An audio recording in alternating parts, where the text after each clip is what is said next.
del pueblo que nunca se equivoca, con lo cual significa que tampoco se equivoca, etcétera, etcétera.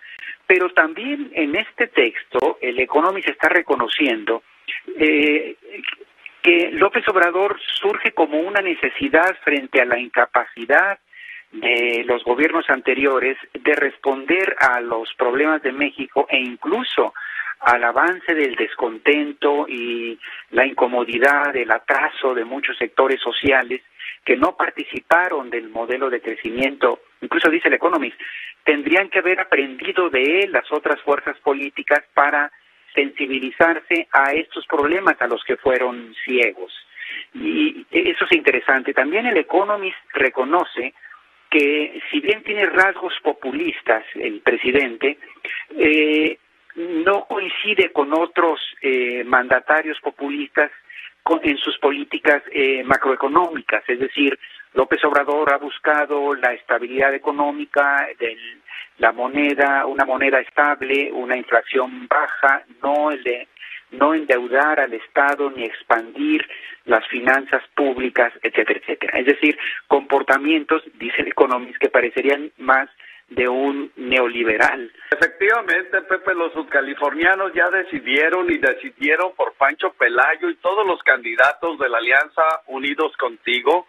Estoy muy emocionado porque hemos recorrido en varias ocasiones ya nuestro estado, donde hemos sido recibidos de puertas abiertas, con el corazón en la mano, pero sobre todo con muchas manifestaciones de confianza, de apoyo y de esperanza, Pepe, de recuperar lo que tanto trabajo nos había costado ganar y que por desgracia hoy se está perdiendo con los gobiernos de la falsa transformación que no le cumplieron a la gente y que aquí en Baja California Sur tienen inmersos a los ciudadanos en una gran decepción.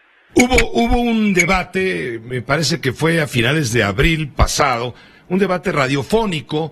Estuviste con tus contrincantes, los aspirantes, pues, a lo mismo que tú, ya das prácticamente por hecho. Hablo de Víctor Manuel Castro, de Morena PT, y Armida Castro Guzmán, del Partido Verde.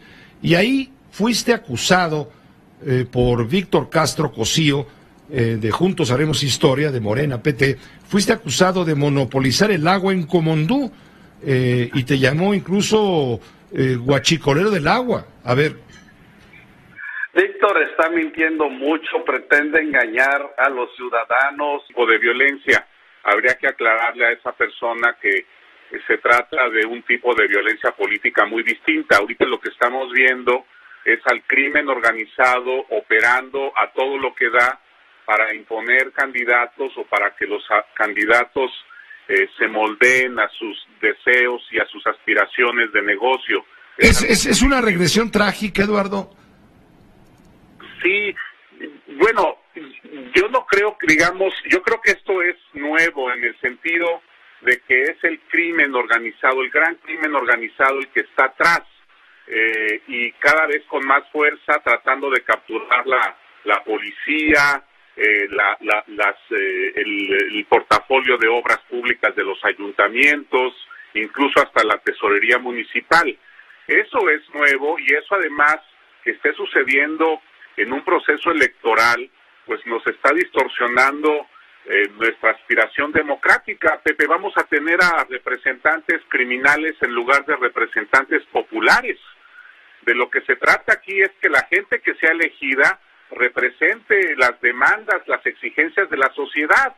Si finalmente van a estar ahí por un grupo criminal, por un cártel, por una mafia, por una banda, pues le van a servir a ellos, van a representar los intereses criminales y eso sería atroz para una intereses criminales, Eduardo, quizá sospechosamente coludidos con intereses políticos. Sí, bueno, hay un contubernio en varias zonas del país entre intereses políticos e intereses criminales. El caso más claro es el de Michoacán, ¿no? Aquí tendrían 228 diputados. Y es importante porque para conseguir la mayoría absoluta, el 51%, necesitarían del apoyo del PT o de El Verde, de sus aliados. Ya con el PT y con el Verde sí tendrían la mayoría absoluta, pero, y esto es lo importante, cada vez se alejan más de la posibilidad de que esta alianza de Morena, el PT y el Verde tengan mayoría calificada. Estamos hablando de que se necesitan 333 diputados para reformar la Constitución, que es lo que se llama como mayoría calificada. Hoy, de acuerdo al modelo de Oráculos, Morena, el Verde y el PT tendría 322 escaños. Es decir, estaría a 11 diputados de quedarse con la mayoría calificada. Eso es lo que dicen los números al día de hoy. Viene consolidándose las preferencias, vienen cambiando. Aquí hay que decirle a la gente que un punto porcentual cuenta muchísimo, puede hacer que suba mucho un partido en escaños o puede hacer que baje mucho en escaños, Pepe. Pues sí, estamos viendo también que cómo va a jugar, o cómo estás viendo tú cómo va a jugar la llamada coalición legislativa, anunciada por PRI, PAN, PRD, frente al bloque Morena, PT, Partido Verde, a la hora de las discusiones, de las votaciones. Muy importante, Pepe, porque esta alianza del PAN, PRI y PRD en nuestro modelo traerían hoy 160 escaños en la Cámara de Diputados. El gobierno del Estado de México rechaza categóricamente las declaraciones del presidente nacional de Morena respecto al proceso electoral y hacia el gobernador del Estado de México, de ser un factor y generador de violencia e inestabilidad.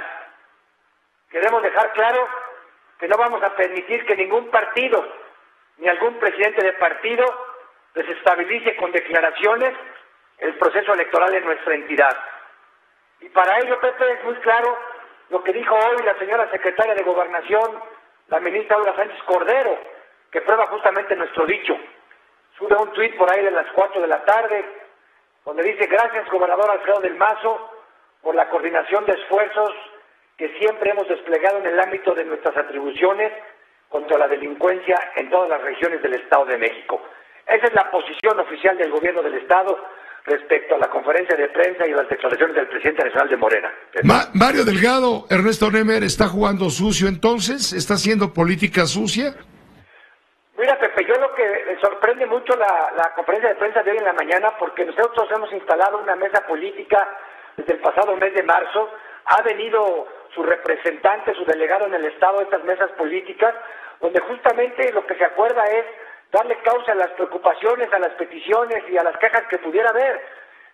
Si el elector va a sancionar una política de seguridad que está cediendo más y más espacios al crimen organizado, llevamos más de 85,000 homicidios dolosos en lo que va de este gobierno, y también si se van a castigar las malas cuentas en materia de economía, el cierre de tantos negocios, etcétera. Pero yo creo que vale la pena reconocer que no es la realidad la que influye sobre el comportamiento de los electores, sino la percepción de esa realidad, es decir, la manera en que el elector decodifica la realidad, y esta manera suele estar afectada por las creencias políticas y en gran medida por los prejuicios.